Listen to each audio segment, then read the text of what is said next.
Erev Tov Rabotai, we are continuing with our Mishna Yomi, Masechet Sotah. We are up to Perek Bet Mishnah Hey. Today's Mishnayot should be Le'ilu Nishmat, Neria ben Svetlana, Ranbai, Eliyahu ben Burcha, Israel of Chana bat Miriam, Sason ben Raya, and Yoshua ben Shifra, Menuchatam began Eden, Amen, and Leavdi ben Chaim Lechaim, with the Refuah Shelema of Daniel Shalom ben Rosa, Betor Shachule Israel.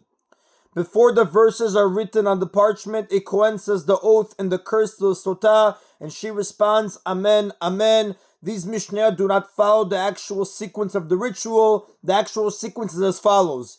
The earth is put in the water like we saw in Mishnah 2. Then the Kohen says the oath and curse to the women, to which she responds, Amen, Amen, which is our Mishnah 5. And then the verses are written on the parchment, what we saw earlier in Mishnah 3 and 4. The Mishnah explains this response of the Sotah. Alma yomeret amen amen. To what does she refer when she says amen amen? Meaning, why did she say amen twice? That is how Rashi explains the Mishnah on page 89 Masechet Sotah. Amen al ha'ala, amen al shvuah. She says one amen in response to the curse and one amen in response to the oath. Besides accepting the curse and oath with regard to the specific act of adultery she is accused of, she also accepts the curse and oath with regard to any other act of adultery she might have committed. Amen mi'izeh, amen mi'ishacher. When saying amen twice, she also means amen, that I did not become defiled from this man, and amen, that I did not become defiled from another man. Like we learned in chapter 1, Mishnah 1, a husband can bring his wife to a temple to have her drink the Sotah water only if he had warned her not to be alone with a particular man, as opposed to men in general. Once she is made to swear, however, the Kohen acting on the husband's behalf may add an oath regarding other men, even though her husband had never warned her about them, and even though there are no witnesses that she was alone with any other man. It is a general rule that once a person is required to swear about one thing, he can be required to swear about related matters as well. This law is called Gingul Shvuah, literally rolling an oath, as the Rambam explains in the Chutzot chapter 4, Halakha 17. As a result of this added oath, even if she had not committed adultery with the man specified by the husband, but she had committed adultery with someone else, the Sotah water will cause her death on account of her sin with the other man. The same applies to the Mishnah's next cases as well, where she committed adultery as an arusa or as a shomeret yavam. Another meaning of the double amen, amen shelo satiti arusa u'nsuah. She also means amen, that I did not stray when I was an arusa, and amen, that I did not stray when I was in Nisuat. Now, the background of what these words are is as follows. Two acts are needed for marriage to fully take effect, Erusin or Kiddushin, and Nisuin. The first act, Erusin, is usually performed by the groom giving the bride an object of value, such as a ring. This makes them legally married in most ways. For example, intimacy between the bride and another man is adultery. Also, the bride must be formally divorced with a get before she may marry anyone else. However, they are forbidden to live together as husband and wife until Nisuin, which is usually performed by both of them going under the bridal canopy. In earlier times, the two acts were performed a long time apart, often a year or more. Nowadays, they are done one after the other in a single ceremony.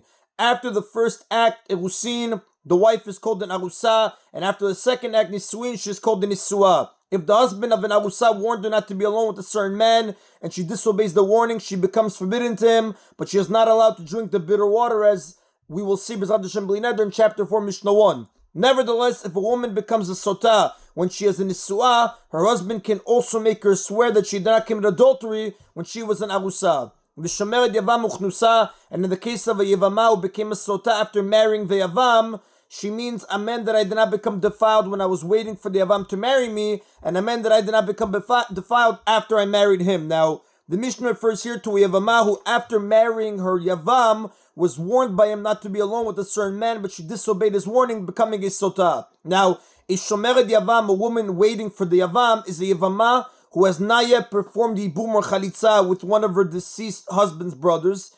During this period, if her brother warned her not to be alone with a certain man and she disobeyed the warning, she becomes forbidden to the brothers, but she may not drink the bitter water. However, if she was warned by the brothers after she married him, by a brother after she married him, and she disobeyed the warning, she is allowed to drink the water. He can then make her swear that she also did not cohabit with another man before the marriage, when she was still a Shomeret Yavam. Now the Mishnah explains its first interpretation of Amen, Amen, namely one for the oath and one for the curse. Amen shelo nitmeti, saying Amen in response to the oath is like swearing Amen, that I did not become defiled. Vim nitmeti yavo bi, and saying Amen in response to the curse is like saying Amen, that if I did become defiled, the water should enter me and cause my death. When a person says amen after a formal statement, such as a blessing, curse, or oath, it is considered as if he made the statement himself, as Tosfot explained on page 18 in Masechet Sotah.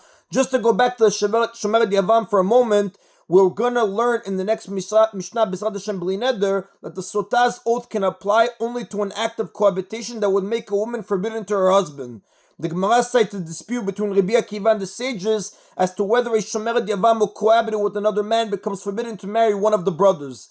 Our Mishnah, which rules that the oath of a Yavam's wife includes the period when she was a Shomeret Yavam, follows Rabbi Akiva's view that cohabitation during that period will make her forbidden. According to the sages, however, the cohabitation of a Shomeret Yavam does not make her forbidden, and so her oath cannot be extended to include the time when she was a Shomeret Yavam. Now, the next Tana adds another meaning to the double amen. Rabbi Meir says that she also means amen shelo nitmeti, amen shelo etameh. Amen that I did not become defiled in the past, and amen that I will not become defiled in the future. According to Rabbi Meir, one amen means that if she commits adultery in the future, the water she drinks now should cause her to die at that time. And the Rav does tell us, Rabbi Meir, the halakha does not follow the opinion of Rabbi Meir. That is in a Mishnah Hey. Now that we learned that the oath can include the time when the wife was in Arusah, the period of Erusin, betrothal period, Mishnah Vav specifies periods that cannot be included in the oath. Hakol shavin she'en matnei imah lo al kodem titares. All agree, now this refers to the sages and Rabbi Meir who argued in the previous Mishnah as to whether the oath can include a commitment not to commit adultery in the future. All agree that he cannot stipulate with her that the oath includes the period before she performed Erusin, when she was still single. If a woman cohabits with a man before Erusin when she is single, she does not become forbidden to anyone. The oath therefore cannot apply in this case, since the oath is limited to acts of cohabitation that make a woman forbidden to her husband, as the Mishnah states below. Velo al me'achar shititgaresh, nor the period after she was divorced. Nistera la'acher v'nitmet v'achgar echzirah, meaning if a divorced woman went into a secluded place with another man and became defiled, and then her ex-husband remarried her and he warned her not to be alone with the man, and she disobeyed his warning, becoming a sotah, lo yam matnei ma, he cannot stipulate with her that the oath should include the cohabitation that took place between the divorce and the remarriage. So although she cohabited with someone between her divorce and her remarriage, the sotah water will not harm her for having done so. Like a single woman, a divorced woman who cohabits with another man does not become forbidden to anyone, including her ex-husband. Therefore, the oath cannot be applied to the time when she was a divorcee before she remarried. Although a divorcee who married another man is prohibited to remarry her previous husband after the second husband dies or divorces her, cohabiting with another man does not make her forbidden to her ex-husband, as the Rav explains. Because the Rav explains, the Kedushin Tala Rachmana Yisur, Hashem made the prohibition of going back dependent on the Kedushin, on the marriage, Lo Bibia, not on the relations. Like it says in Sefer Dvarim, chapter 24, verse 2, V'yatzah mi beto, she left her first husband's house, V'alcha, and she went, V'ayta le'ish acher, and she was to another man. Lefikach nitkatsha le'ish acher, if she had Kiddushin, marriage with the second man, Afal Pishon Nivala, even though she never slept with him, Asura lechzor lebaala, she cannot go back to her first husband. Vim Nivala belo Kiddushin, and if she cohabited with the man without marrying him, Muter lechzor lebaala, she can return to her first husband in a remarriage situation where the first husband divorced her.